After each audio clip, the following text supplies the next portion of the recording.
In June of 1944, after D-Day, the Allies dispatched armored forces to Europe to join the fight. The American Army's 2nd and 3rd Armored Divisions were designated Heavy Armored Divisions and were equipped with the M4 Sherman tank. The GIs hoped the Sherman was the finest tank on Earth, but in fact, the American tank was woefully inadequate. When faced with the powerful gun and heavy armor of the German Panther and Tiger tanks, all too often the Sherman was reduced to a steel coffin.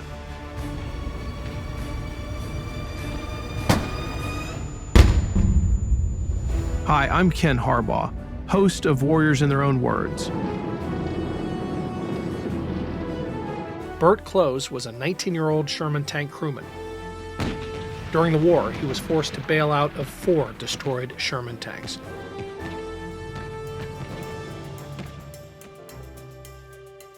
I was drafted in Oregon and went up to Fort Lewis, Washington, and took certain aptitude tests. And I guess from those different tests that they took at Fort Lewis, they decided to send me to Fort Knox, Kentucky to be in the armored forces. So I took about 18 weeks of basic training in Fort Knox in the tanks and learned all the different jobs as driver, assistant driver, gunner, loader, tank commander. And then from there I was sent over to England and eventually assigned to I Company as a replacement. In the beginning, Bert was confident the Sherman was a great tank.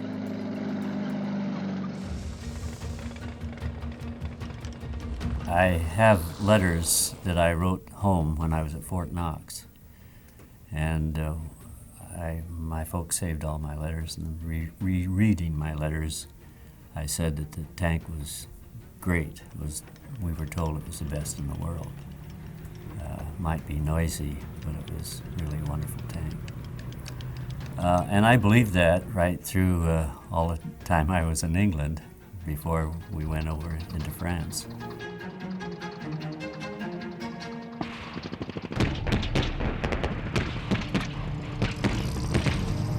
June 29th, when the I Company went into its first battle,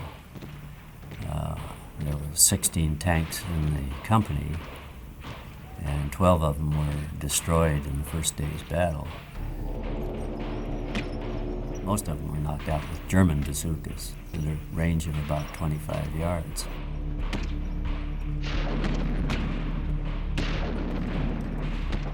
Nevertheless, I wasn't in on that battle, so I still felt pretty good about the Sherman tanks. The Sherman tank that I was in had a 76 millimeter gun as the only 76 millimeter gun in the company. The others were 75s, and the difference was that the 76 had a much higher velocity and was a much more deadly gun than the 75. Could pierce some of the smaller German tanks' armor. So I felt pretty good. The first battle that I was in, about July the 10th, we went through a hole in the hedgerow, and the infantry was following behind us, about 3 or 4 behind each tank. And then as the tanks would get through the hedge, they would spread out in a platoon of about 4 or 5 tanks.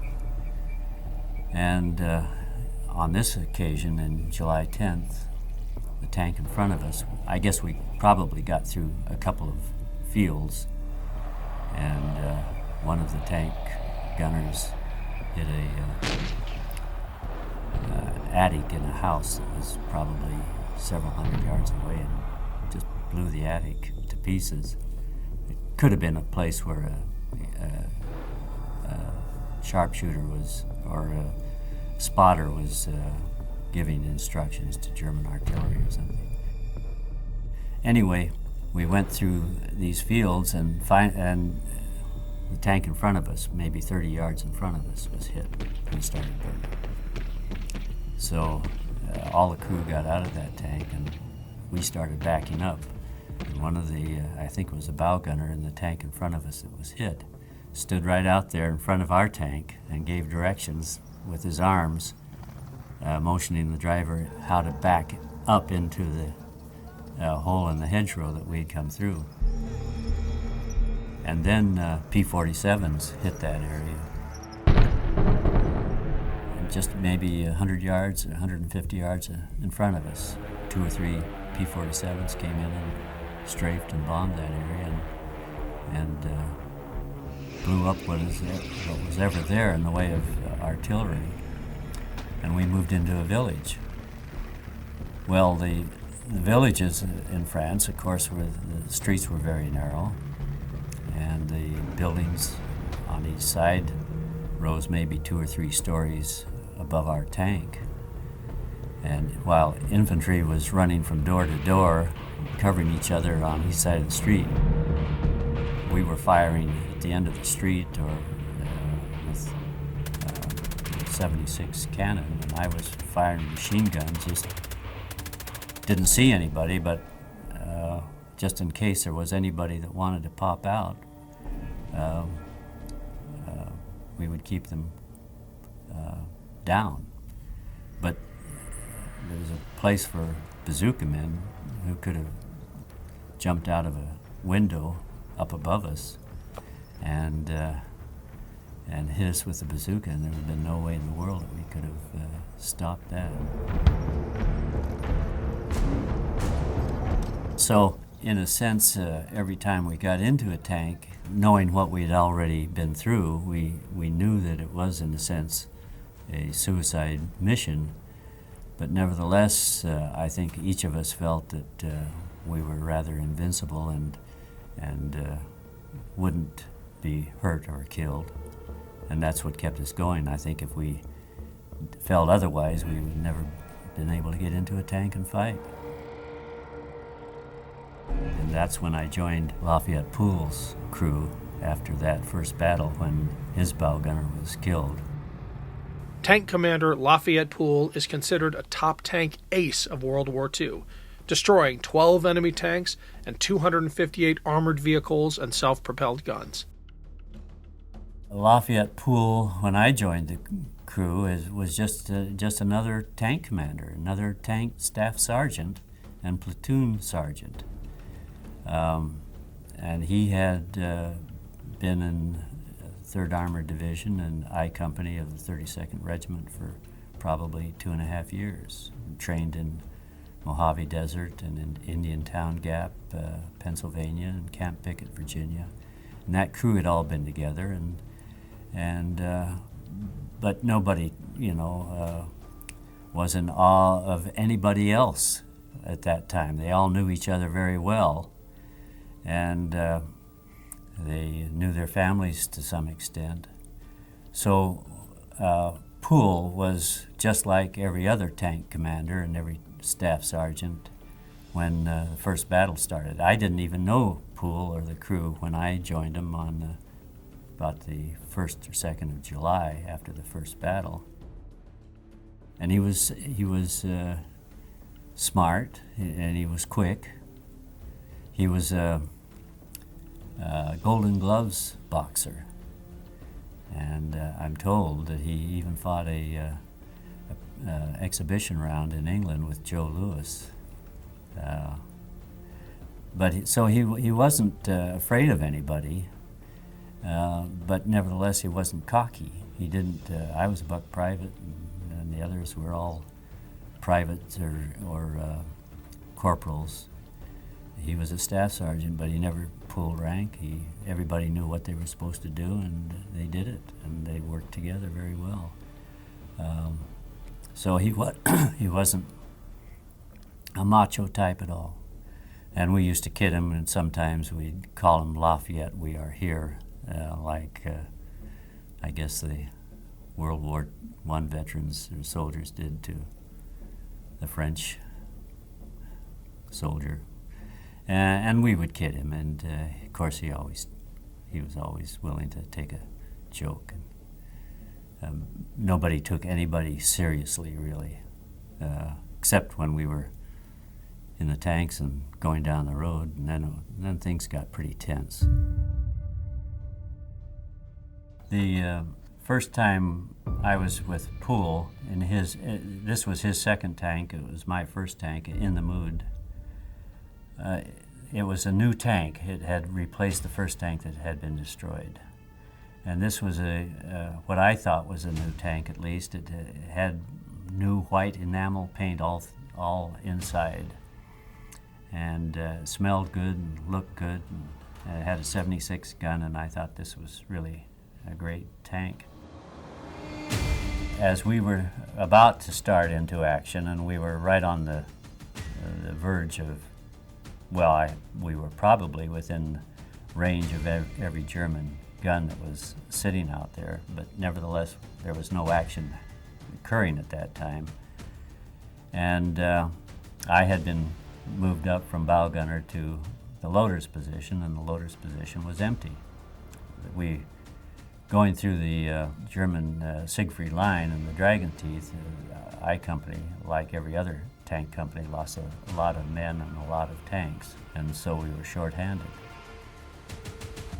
Well, just before we were to move out, a Jeep comes up beside our tank, and a young soldier jumps out, and he's told that he's going to be the loader in the Mood, and I'm to go down into the bow gunner seat again position. So that's what happened.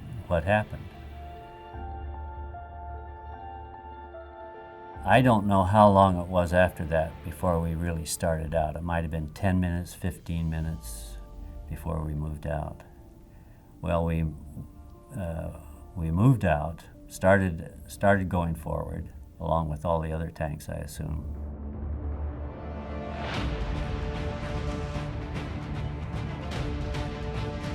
And a German shell hit our tank. It probably was a armor-piercing shell, and would have probably went all the way through one side and out the other. And it hit Aller in the foot, and it hit Poole in the leg. He would be standing behind Aller. And I don't know at that time whether that was a shell that also killed this soldier that had come in and replaced me in the loader's position. But I heard scrambling, and Poole and Aller got out of the tank. Well, Richards thought the best thing we can do is try and back out of range. And so he put the tank in reverse to see if we could get it out of range of this cannon that hit us. And we probably went back 30 feet or so, and we were hit again with another shell about in the same place. And if the first shell hadn't killed the loader, the second one did. And then we went a few feet back further, and we didn't know where we were going because we had nobody to guide us, and we couldn't see. We were no way to look around, no rear view mirrors. And the tank backed into apparently a large crater, and lurched and turned over on its side, and almost 3/4 over and upside down.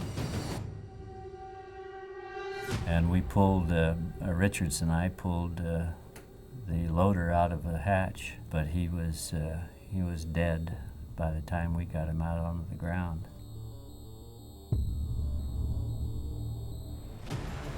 And then German artillery started coming in, and I crawled back under the tank probably for 40 minutes or so. And then after it got stopped to some extent, I made a run for it back to see if I could get out of range, and I'm sure Richards did the same. We got back to a forward command post, and all I remember about that was that some officer was telling two men who I assume were war correspondents. That sorry that he didn't really have anything much to show him up there. And I thought to myself, boy, if you wanted to come with me, I could sure give you a story.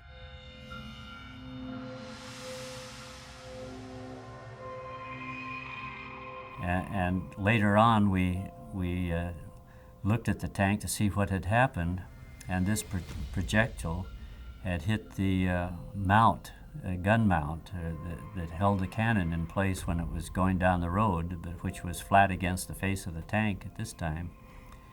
And it had hit that and been deflected and cut a gouge over the driver's hatch and sealed the driver's hatch, and then cut a gouge through the outside turret by the loader.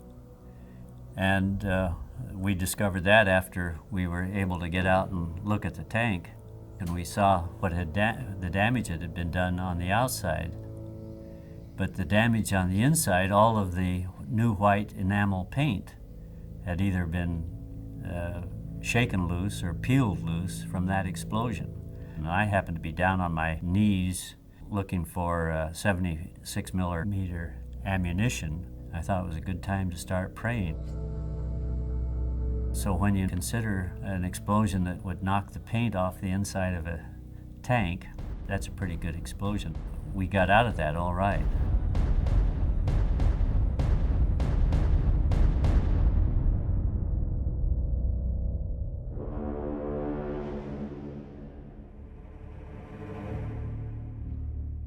The second tank was in the mood, and that was hit with the 2 armor-piercing shells, and it really wasn't much of an explosion, and very little fragments that went when those shells hit the tank.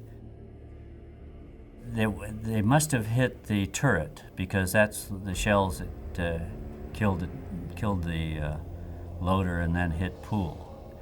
But those shells must have gone through the out the other side of the turret also, because they didn't bounce around inside the turret. I don't know what hit us really, whether it was a high explosive or a armor piercing, but it was concussion burns rather than shrapnel. It hit my face and burned my face with concussion burns, and I'm sure that's what caused the driver's blindness. I had a piece of, just a tiny piece of shrapnel hit my lip, I guess. My lip was bleeding when I finally got out of the tank. So my left cheek and chin and left side of my forehead was pretty raw.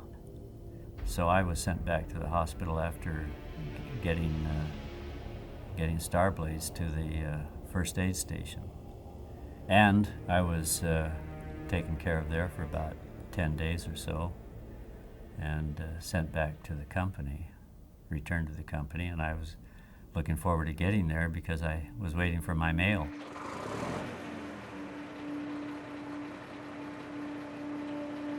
By then, the temperatures were down into the below zero, and I've read that they got down as low as 18 degrees below zero. And that was pretty cold on that raw face, I can tell you. At that same time, as I was going back to the replacement depot, after getting out of the hospital, I met 2 old I Company men who had been badly burned in the first day's battle on June 29th. Badly burned. And they were in hospital, I guess, in England. And they were being returned to the company about the 10th of January. And I couldn't believe that they would be sent back after the injuries that they had suffered. And on our first day's outing again, when I was in the company commander's tank, they were sent and put in another tank as driver and assistant driver, and they were both killed. There was always replacements. Although they were not trained to fight in tanks, they were there to be able to, they were there to drive them, and through sheer numbers, they were able to beat the Germans. The same, of course, I'm sure, with the armored infantry and the infantry in general. When they needed replacements, they found them. When I was going back from the replacement depot in January to my company, I met a large group of men who had been taken out of the Army Specialized Training Program in the States. They were the fellows who were going to go to college and become specialized in certain programs and never expected to see any combat.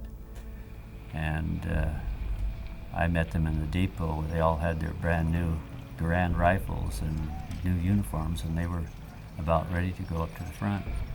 So it was just sheer numbers. And the Air Force, I think, did a terrific job. They saved an awful lot of tanks and tankers by strafing and bombing at various points. P-47s particularly. P-47s did a tremendous job, and I think that they must have contributed greatly to the ability of the tanks to go down these roads safely and make the miles that they did laterally.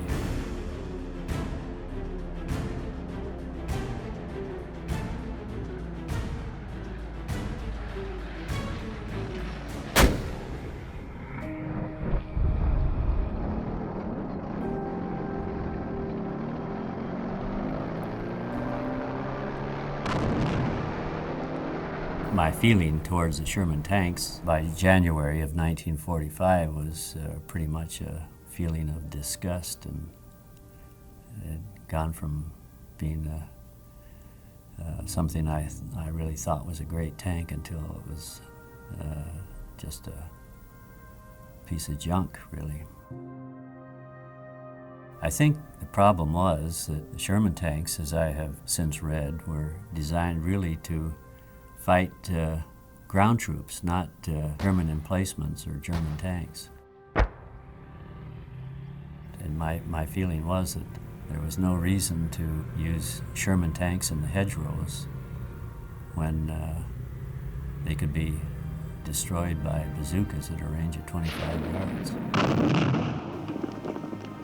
I think the Sherman tank was inferior in both armor and firepower, but I think also the tactics that were used, the strategy of sending tanks up roads one behind the other, and trucks and half-tracks one behind the other on an icy road where there was no maneuverability, was terrible.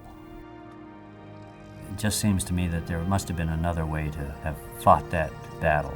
And I totally lost confidence in whoever was making the decisions. And I told the company first sergeant that. I was totally disgusted both with the Sherman tank and with the people who were making the decisions on how to use it. And as I reflected back on the second and third and fourth tanks that we lost, those tanks never really fired a telling shot before they were knocked out. One way or the other, they were just sitting ducks, and they were never used to any potential. And I have to think that it was the people in command that really weren't using those tanks the way they should have been.